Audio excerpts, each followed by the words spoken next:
Hello there, I'm Nolan Sim, and today I'm going to talk a little bit about the book The Genius in All of Us by David Schenck, which is a really good book, by the way, so check it out if you haven't. But so the whole theory of the book is that we kind of have this societal view that there's just a small percentage of genetically gifted individuals that are the great achievers in our society, whether it be in science, art, or athletics. You know, some people are just have the right genes and they're just gifted, and that's why they're brilliant. And the book kind of seeks to expose this is not true, and that there's actually a number of other very important factors that affect what makes a person really great at something and how we can try to harness that for ourselves.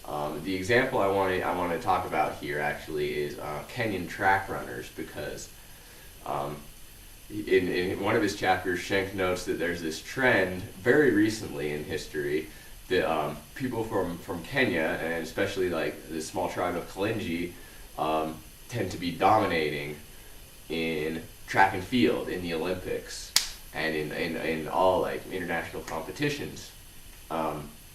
And the geneticists immediately kind of looked at it and said, oh, there's a genetic reason for this. People from Africa tend to have a alpha-actinin 3, this chemical that helps boost their contractions of their muscles, improves their performance, and they have this gene called ACTN3, which makes them produce more of it.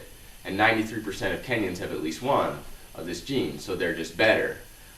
But then when they looked at Americans and Europeans, they found that 80% of Americans and 82% of Europeans also had at least one of the gene, which is a little less, but you know, Kenya is a very small country, and when you look at the populations of America and Europe, and you look at just the people who have this gene, it's nearly 600 times as many as the entire population of Kenya. So, you know, there's a ton of potential great runners out there, but for some reason, Kenyans were just dominating the field. So why was that? Well, it turns out it has a lot to do with the culture. You look at track in American high schools. How popular is that? Not quite as important as football, right? But in Kenya, track is a big deal. And they have kids at the age of 7 running 8 to 12 kilometers a day. And this was going on well before they were, you know, dominating in the Olympics. There's this real big culture of running and in Kenya, and that's what they do. And they tend to push their kids harder too. There's track runners that run 150 kilometers a day, and a lot of them burn out because of it. But you know, if 4 of them burn out, the 5th one turns that into improved performance. And when they finally started getting into the Olympics was when one of their track stars that had gone and run for the Americans actually came back to the country and started a school and gave that professional training and equipment. And that was the final piece in the puzzle, and then they were just ready to explode. So their environment had a huge factor in it. But a big point that David Schenck makes in his book is, you know, we can't really control our genetics, but we're all way more genetically gifted than we think. And we can't really control our environment, but what we can control is our motivation, and that's what we use our agency for. That's what we choose when we want to become great, and that's the real factor. And when we choose our motivation, we've really got to go for it. That requires a lot of intense practice. You look at those Kenyan track stars running 8 to 12 kilometers when they're 7, 150 kilometers when they're in high school. It takes intense devotion, which is why not many people do it. You know, not a lot of people feel they can spare the time or handle all the effort and sometimes pain that comes from that kind of intense training.